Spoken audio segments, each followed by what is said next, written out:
I'm excited about tonight's guest. His name is Ian Doherty from the UK.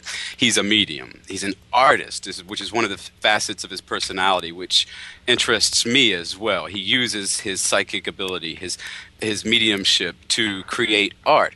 And another, as if that weren't enough, Mr. Doherty also is a paranormal investigator, having archived thousands of investigations and hauntings, and he's highly regarded for his careful probings of these hauntings and other supernatural phenomena. I encourage you to visit Ian Doherty at www.ian-doherty.co.uk. And without further ado, hello Ian, a warm welcome. How are you? Hey, fine, thank you, Stephen, and thank you for your very, very warm welcome there too. And it's lovely to be having this opportunity to chat to your fair self and your listeners out there. So thank you very much for that very, very warm welcome there, Stephen. Well, it's certainly my pleasure. We're excited to have you here tonight, especially given the subject, which is sort of changing your consciousness or entering into a trance so as to, perhaps connect in spirit with someone, or perhaps to enhance your creativity. And what I'd like to do to begin is maybe talk about the physical basis of this. What can I do physically to maybe enter into the trance state? Well, it really sort of depends, Stephen, what the person is wanting to do with it. You know, certainly from my point of view, with being a medium, I want to investigate trance to have a closer connection, spirit-wise. You know, I'm a published author through trance. You know, where my guide who talks to me is a gentleman called William, and he gave me a lot of information over several months, which was put into a book called Teachings from William. So that was what I wanted to do, you know. And when you look at wanting to enhance, really it's not a meditative state, you know. It's certainly not anything to do with sort of possession, you know, where people can get the wrong end of the stick, which is why I really do enjoy in talking about trance, to dispel some of the myths and to put people's mind at rest. The best thing for wanting to do trance is to enhance that psychic ability and that mediumistic ability that you have, because the mind naturally goes quieter. So when you're in a waking state, a cognitive state, you can easily lower that brainwave from the beta wave into the alpha wave, and therefore I can talk to you. I can be aware of who is talking to me, spirit side. I can be more aware of what energies are there, whether they're ghost, oblique, residual energies, or whether they're actual spirit energies, and still maintain a conversation with a real physical person. So it does enhance a lot of things, but I feel trance mainly is really inherent with psychic or mediumistic type of things, you know. Sitting bull and people like so used to do the drumming, the trance dance, anything that puts the mind or puts images or sound into the mind, which with every person will be slightly different, but it matches their brainwave, and therefore the conscious mind seems to be not there. So the subconscious comes to the fore, and it can be very much open to perceiving images, sounds, visions, you know, that are very, very accurate. Very interesting. I'm reminded at once of the Sufis. Yes.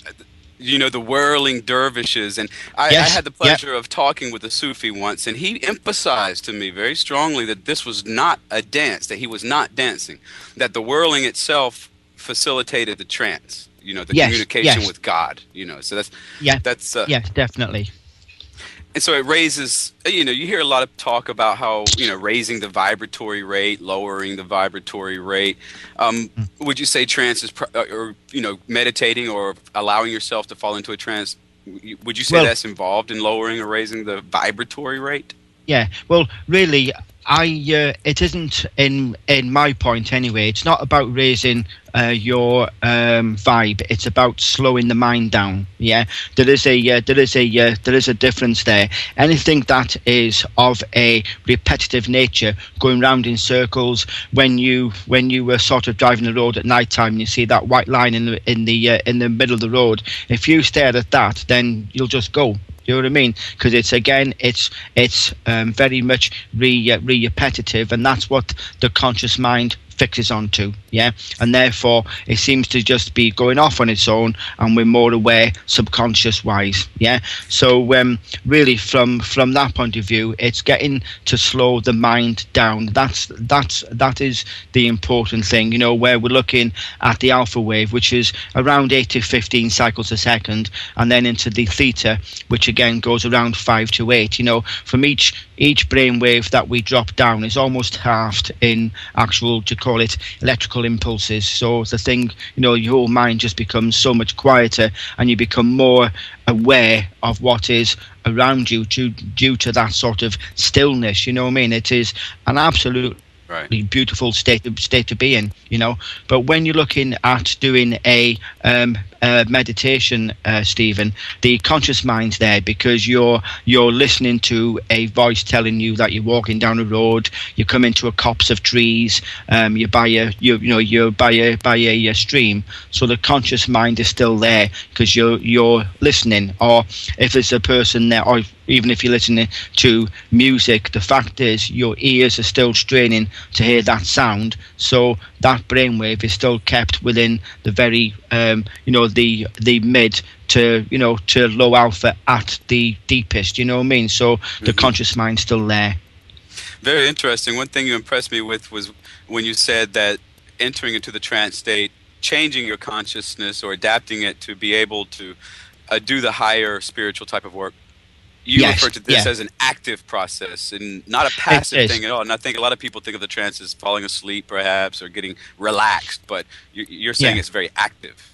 It is. I mean, the thing is, being in a very relaxed state is meditative. You know what I mean? Because that is what you're doing. You're trying to relax the body, you know, as well as the mind.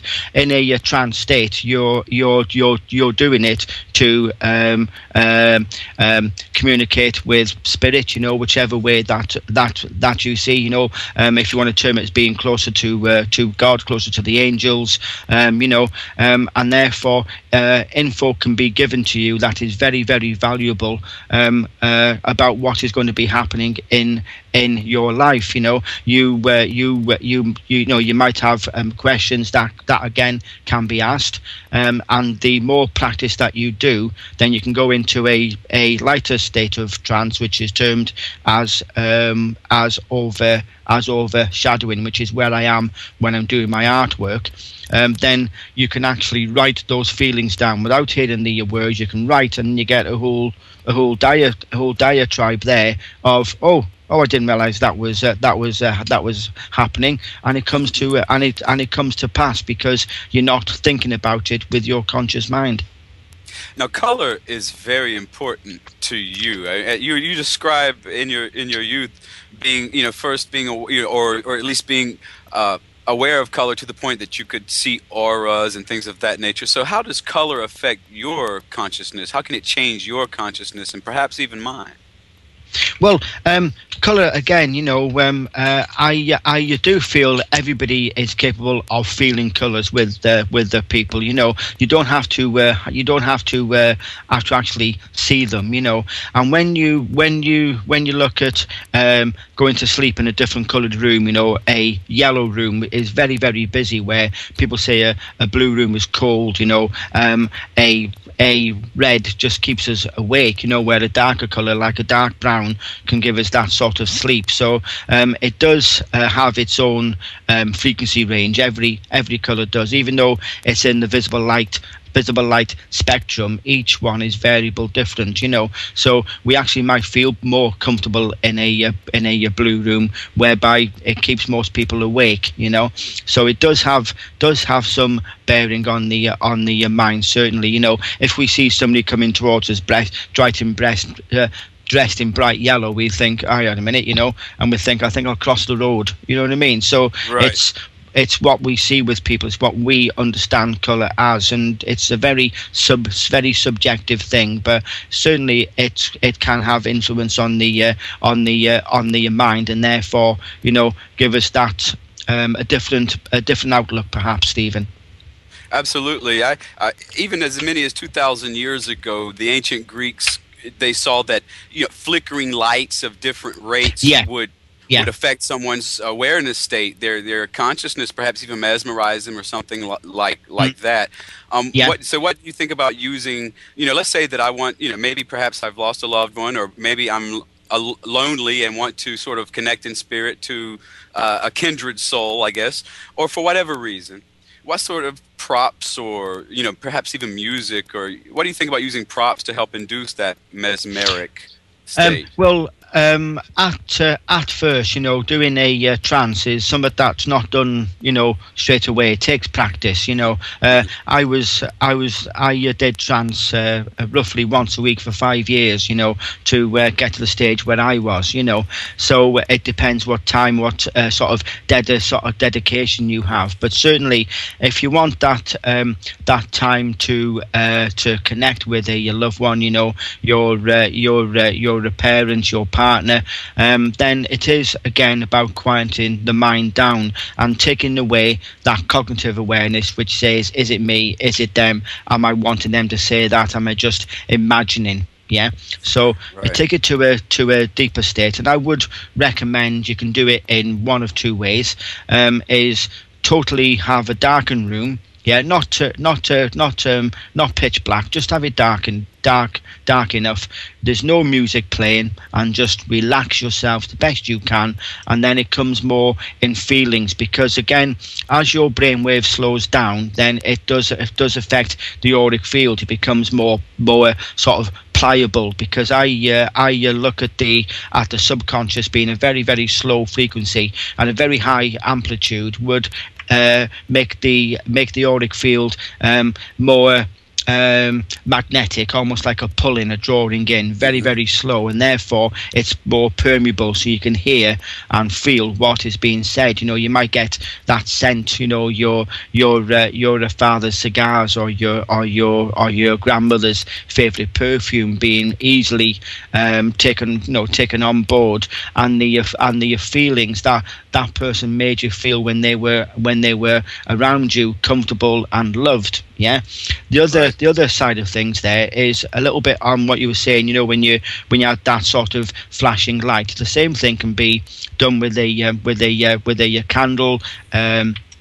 A glass ball. It doesn't have to be one of those crystal balls. It can just be glass, or even a darkened surface, a bowl of water, and you just look at it. Because again, once you give your mind something to do, that cognitive self something to do, then it's off doing it. Yeah, and you don't think about it, and then any information, any feelings it just bypasses the conscious self, and it just comes into you there. So you can also get feelings that way. So it's giving the mind something to do, or quieting it down. It both works just as equally well.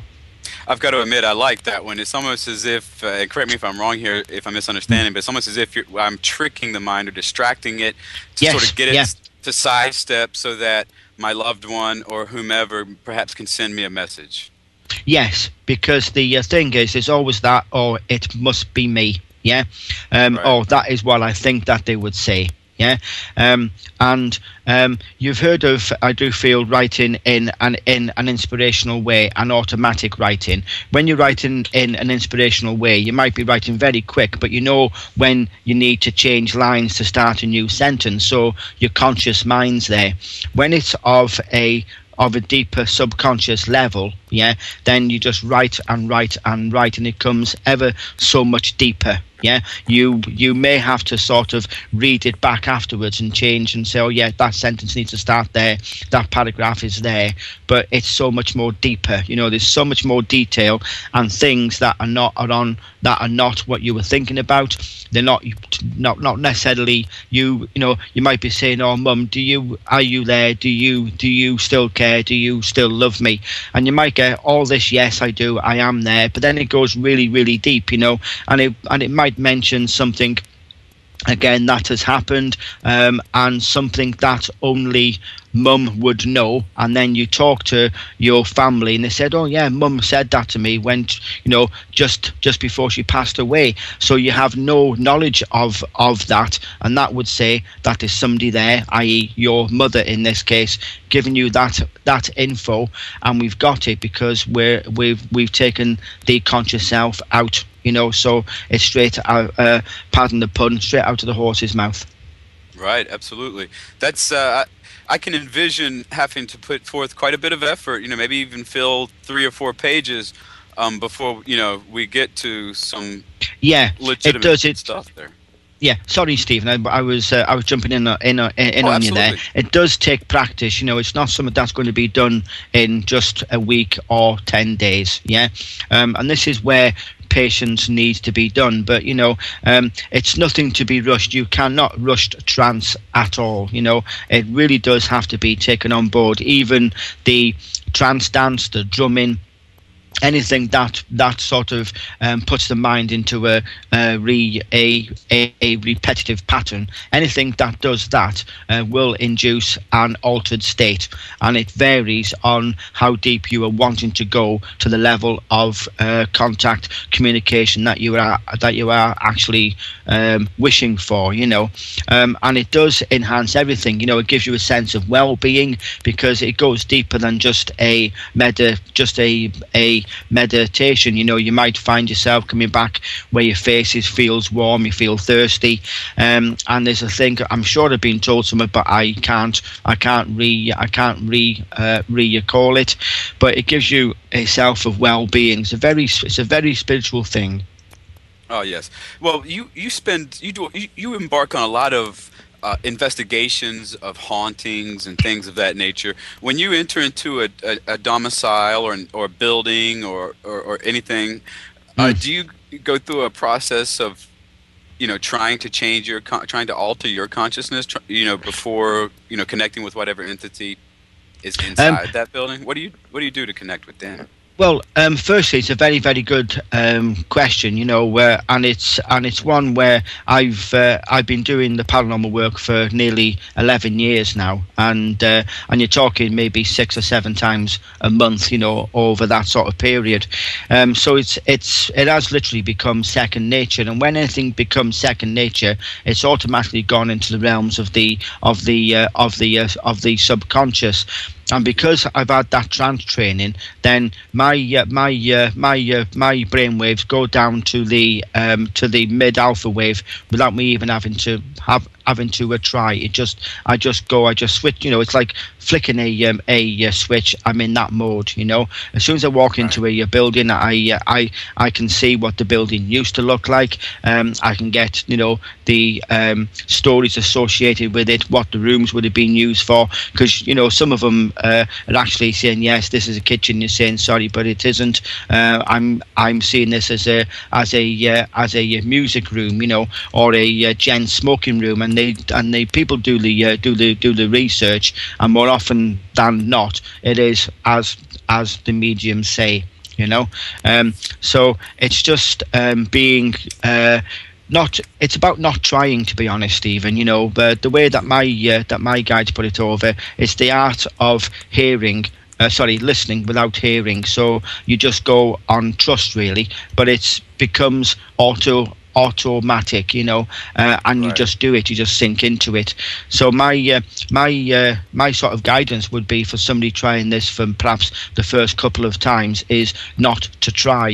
Don't think, oh, I've got to get some, I've got to get some, I've got to get some. Go on your feelings and then just let it go, because as soon as you put yourself into I'm feeling this, I'm feeling that, you must be in an altered state to feel. Yeah, so it's just taking it to that next stage, slowing the mind down. Yeah, and when you do that, the feelings get stronger and stronger, and you're able to see, hear, smell, taste. And it is beautiful thing. We've had some lovely stuff happen, and I'm very, very visual. So if there's a person dressed in the time of Henry VIII, that type of thing, coming along the corridor, I'll see them in full gear, and it's absolutely amazing.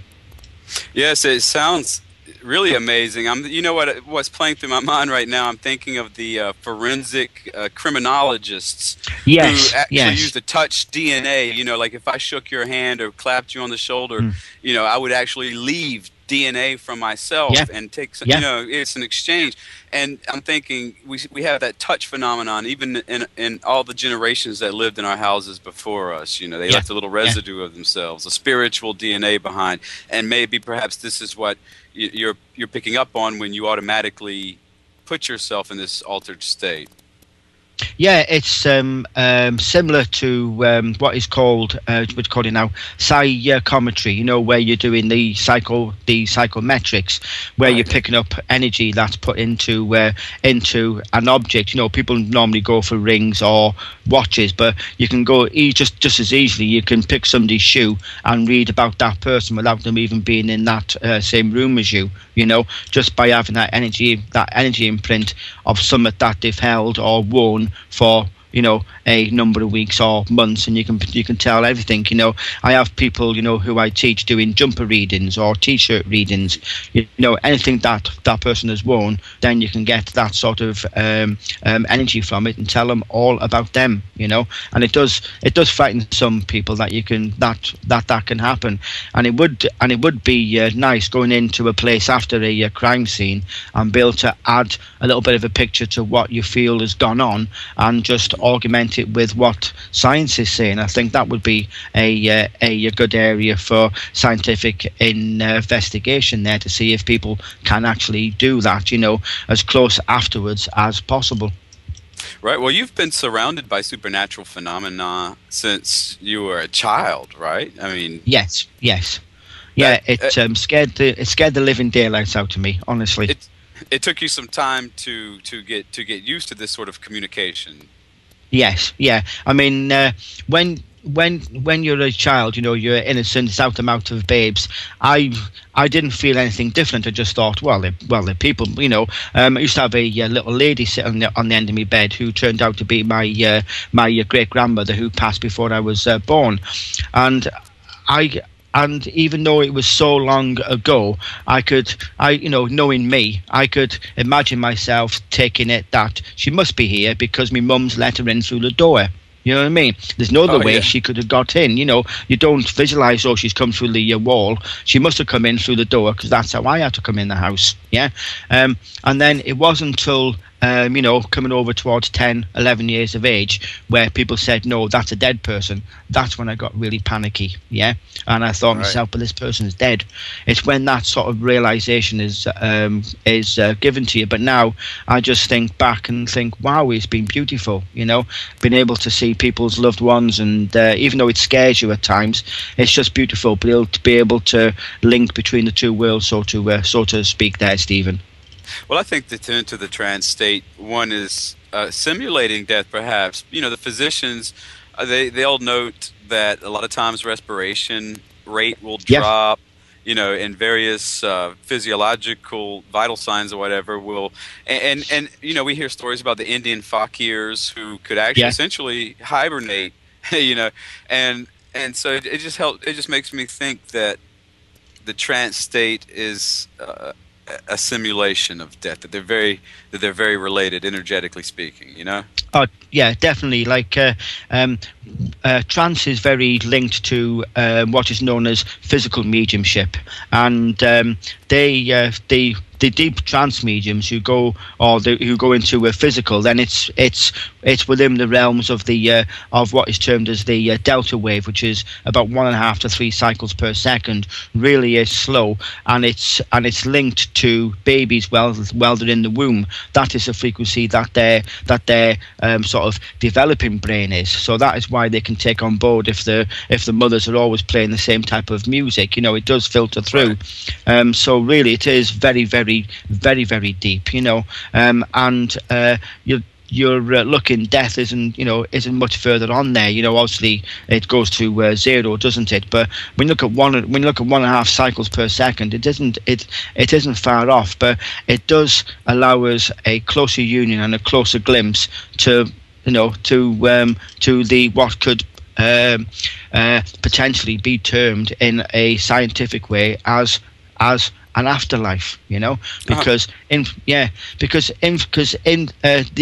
info given at times is well above the educational state of the person receiving the information, and without their knowledge, or they wouldn't have a clue. So that must say it's not from them; it must be somebody else. It boggles the mind, I swear. Wait, Ian, hold that thought. We're about to take a commercial, and when we get back, I'd like to examine how we can use trance to actually manifest the things that we want in life, to bring our desires into the life when we get back from that 1-minute commercial. But before we go, I'd like to just remind everybody that next week we're going to have a Psychic Viewpoint special program, 2 hours. From 8 to 10 New York time will be devoted to live call-in readings. You will not want to miss that. And I'd also like to remind everyone listening that they can check out Ian Doherty at www.ian-doherty.co.uk. And with that, we will be right back.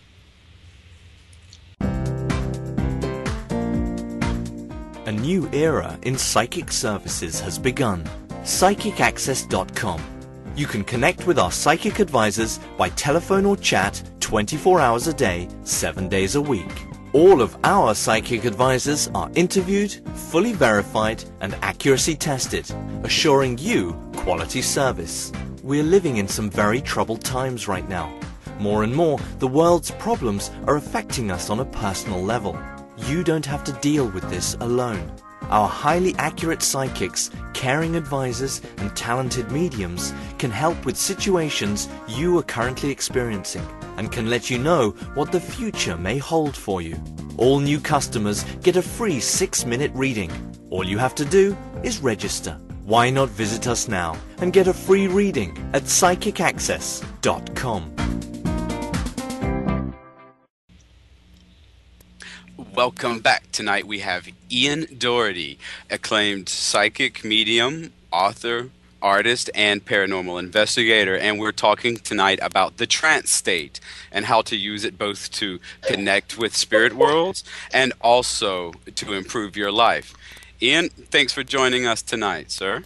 You are more than welcome. I'm having a very good time, and it's again, it's very lovely to have the opportunity to talk to people about trance. You know, yes. I think it's a very necessary thing. Well, this is quite educational for myself as well. But what I'd like to go into now is, a lot of magical schools, they believe that you can bring about what you want in life by visualizing it, by focusing on it. And they sort of divide up that operation into A, visualizing it, and B, sort of controlling your emotional state. And that the combination of these two things will sort of attract what you want into your life. So how can trance be used to regulate my emotional state, manufacture good things and banish bad, so to speak? Well, yeah, I mean, like the cognitive mind is the root of all evil at times, particularly when people are very, very strong-minded. When you're feeling a little bit, things are running away from me, the financial situation or the job situation, then your mind goes overtime, and it makes everything is going to be dire, and then funny enough that happens, through the strength of the mind. Mediumship, after all, is mind to mind communication. Healing, spiritual healing, is again given through the mind. And where trance can help, and I do have William here with me, who's talking to me at this moment in time. Where trance can help, it puts us into that state where we can feel what is there, rather than what is very much given to thought, imaginary, through the cognitive self. So if we can put ourselves in the trance state, feel calm, feel well, and know that things are going to be getting better, then it does manifest onto the waking mind, and therefore straight away your waking mind has been told, same as really through hypnosis, about giving yourself that confidence, giving yourself that's going to be here. You don't want to smoke, but going into a trance state and saying to yourself, do you know what, I love me, I am beautiful, and things are getting better, and I know there's changes around the corner, things are coming to me, and I'm going to be fine. Then straight away you're giving yourself that auto cue, if you wish, Stephen, to blanket that conscious mind, and therefore make good things happen, and it is, I do feel, would be beneficial, particularly to those people who are very, very strong-minded, logical people, because being on a high, it's amplified. Being on a low is amplified. So we want to take that very much even ground, be nice and easy in a relaxed state, and then when we, the more that we can do it, we just feel good. We get that feel-good factor. We introduce that things are going to be well, that I am getting better, there's better things coming, and it does happen. Well, physicians, the scientific community, they in their laboratory clinical observation of trance states, they, the word euphoria crops up in their notes constantly. Yeah. And so that makes me think, wow, maybe I can, maybe we can accomplish the golden dream of the drug addicts, to regulate the natural endorphins and dopamine of one's brain through trance. Yeah. To make yourself feel great. I mean, think of the applications that would have for the chronically depressed, for example. Yes, definitely. Because when you think about it, you're hitting on the mind. The feel good dopamine, the endorphins, like people who go to the gym, they're on the treadmill for 45 minutes, they feel absolutely fantastic. So sure. going into a trance state can also achieve that. You feel very, very good about you. And it's almost the way that it was put over to me. It's like having that little test that we had, or that little game we had in science, where you put little metal filings onto a piece of paper, you put a magnet underneath, run the magnet along the paper, and it all lines up. So it's putting your mind, all that clutter, into just nice, neat rows, and therefore the thought processes are more coherent rather than all over the place. Right, absolutely. I want to remind the listeners and everyone that the word endorphin is actually two words. Endogenous, which means native, morphine. So we're talking about the potential to flood your body with some natural feeling of optimism. Of course, you want to be responsible about this, I would imagine, right? We can't have everybody bumbling about in a trance state. No. I mean, it is very, very true there. From that point of view, I would recommend that if you are going to do any sort of trance, then you do it in a group. Not just do it willy-nilly on your own. Have somebody there who's done trance, who has an understanding of how the brain works, and more importantly how the subconscious works. And then we can do it in turns. 20 minutes, maybe 3 times a week is far more, is more than adequate, but have somebody there who can talk you back, who can say, come on, let's not be silly, and chat away that way. So there is more comfort, but in a very controlled state. So the buddy system can work when developing this skill. Yes, yeah. I mean, everything when the whole body slows down, then naturally electrical impulses through the body, the central nervous, the outlying parts of the body where all the nerves go to. Everything can be really slowed down. The blood pressure certainly can benefit, and that has a lot of things, on the medical side. We can take blood pressure, relieve stress, release that type of thing. Certainly from a point of view of just being in a chill state. So straight away, if we're feeling better, and we're less down, we're less moody, our blood pressure comes down, we do feel better, so it does have those clinical benefits as well as having the more obvious spiritual side effects. Well, I tell you, earlier we talked about polarizing the emotions. When I say polarize, taking it from one pole, which is bad, and going from the other pole, which is good. And I'm thinking about how cult leaders and how they use altered states to do it precisely that, to polarize the victim's emotions in order to sort of preempt that victim's willpower, you see. And so, when you remarked about using the buddy system or getting involved in a group, I really think that's probably a really wise thing to do, to find a teacher that you can trust. Yes, definitely. How hard is that, to find a teacher that you can trust? Now, if you want to develop trance, then it can be quite hard because there are people who have trance groups or trance circles, and it can be clicky, or you might have to wait until there's a space there. You might have to wait, 7 or 8 months, or even a couple of years before somebody decides I've had enough, and somebody else can come back on board. So another way would be to go to, if there's anywhere where they do actual workshops, a weekend workshop where you can understand more, you can practice, and you get you get more knowledge that way. But it does seem very, very logical thing to do, and wise, to be honest. Well, let's do a little hypothetical here, an experiment. Let's just say that I'm jobless. I just got laid off from my job. Maybe my company went under, just disappeared, poof. Yes. And I listened to this show tonight, and I'm determined. I'm going to I got nothing to lose. I'm going to try to use trance as a way to visualize myself into a job. What would be a good way of going about that in order to make that job happen, in order to attract that job? Should I just meditate and envision myself in the perfect job, and actually construct? Should I fantasize about it? Sort of well, firstly, I do feel, Stephen, and it's a very good question that you posed there, Stephen.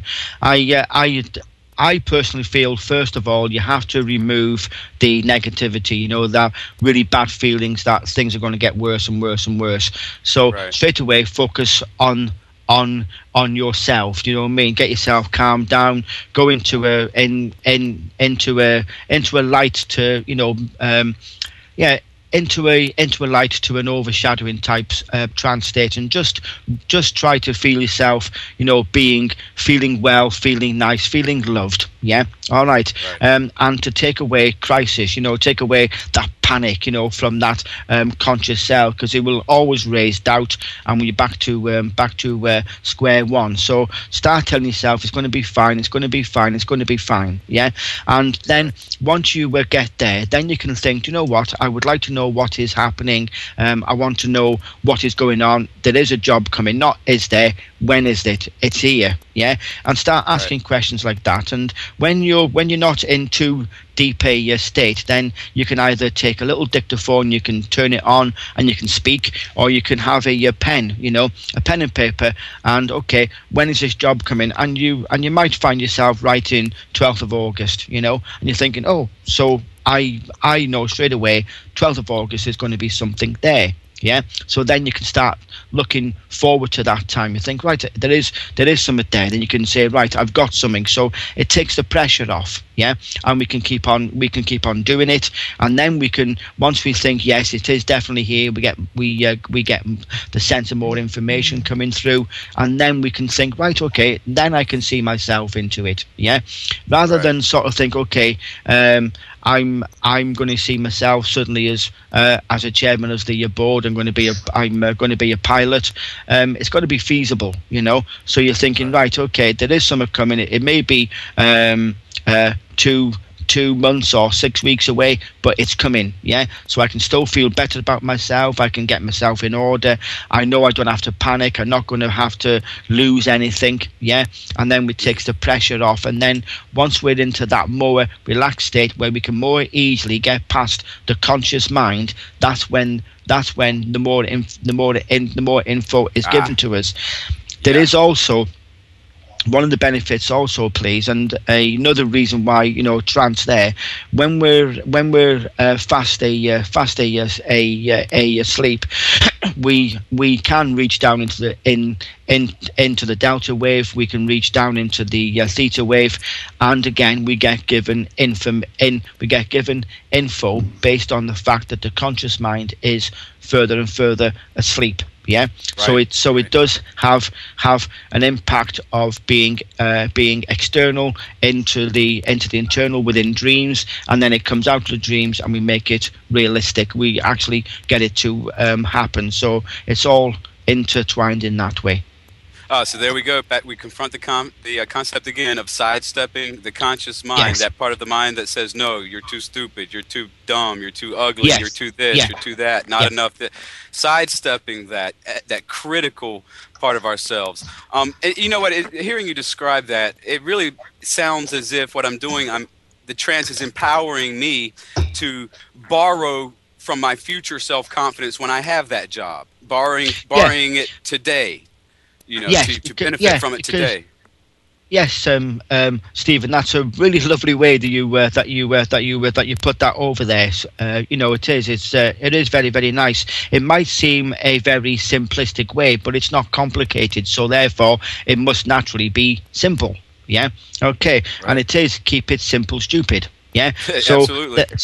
Yeah, so therefore, again, what complicates matters is the way that we've been brought up as children, our schooling, religious background, you know, the way that we do what work that we've been doing, all forms the mind to have that rigid thinking. So therefore, taking it off and going underneath it, yeah, then we get to our real self, all right?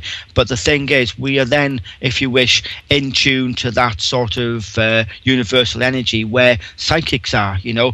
It's almost being able to say to a person, okay, what have I got for you future-wise? I subconsciously ask the universe, I get your phone number and I ring your phone number and I get told about you. So I can give that info there without my mind going anywhere, because the concept again of time is that we see it going forwards and backwards when it's everywhere. Every possible future is here and now, same as every past and everything, you know.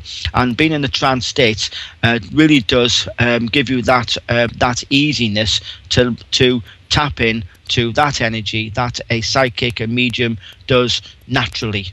Yeah, so right. That gives you an inkling about good things coming up. Yes, I've got this, I've got that. And of course, if some information comes up to say, well, you know, if you carry on your course you're going to, you're going to come, you know, you're going to fall foul, then you've got the chance to change your ways. You know what I mean? So it does work on every avenue there.